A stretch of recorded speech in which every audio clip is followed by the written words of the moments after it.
Feel কিসাসি হায়াতুন ইয়া উলিল আলবাব। হে বিচক্ষণ ব্যক্তিরা, তোমাদের জন্য কিসাসের মধ্যে আমি আল্লাহ জীবন রেখেছি।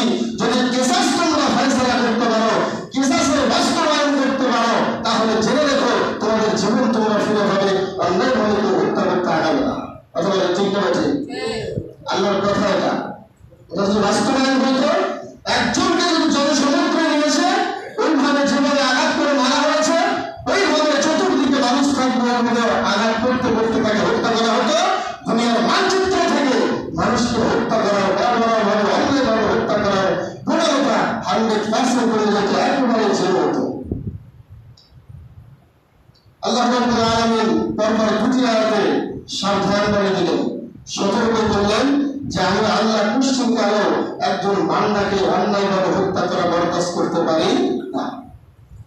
তৃতীয় আরেকটি আয়াত আল্লাহ রাব্বুল আলামিন সূরা আল-মাইদা 45 নম্বর আয়াতে বলেছেন, وَكَتَبْنَا عَلَيْهِمْ فِيهَا أَنَّ النَّفْسَ بِالنَّفْسِ وَالْعَيْنَ بِالْعَيْنِ وَالْأَنْفَ بِالْأَنْفِ وَالْأُذُنَ بِالْأُذُنِ وَالسِّنَّ بِالسِّنِّ وَالْجُرُوحَ قِصَاصٌ فَمَنْ تَصَدَّقَ بِهِ فَهُوَ كَفَّارَةٌ لَهُ وَمَنْ لَمْ يَحْكُمْ بِمَا أَنزَلَ اللَّهُ فَأُولَئِكَ هُمُ الظَّالِمُونَ। সুবহানাল্লাহ।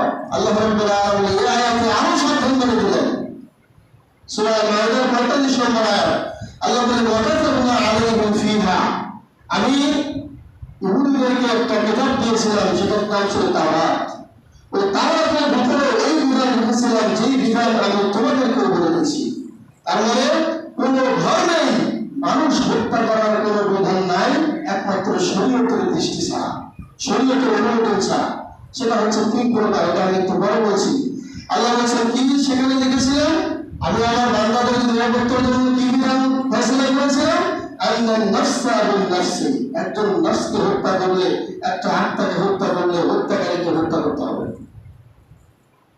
এরপরে আল্লাহ বলছেন ওয়াল আইনা বিল আইনি, একজন চোখের জন্য জখম করলে, চোখ নষ্ট করলে, যে চোখ নষ্ট করলো তারও চোখ নষ্ট করতে হবে।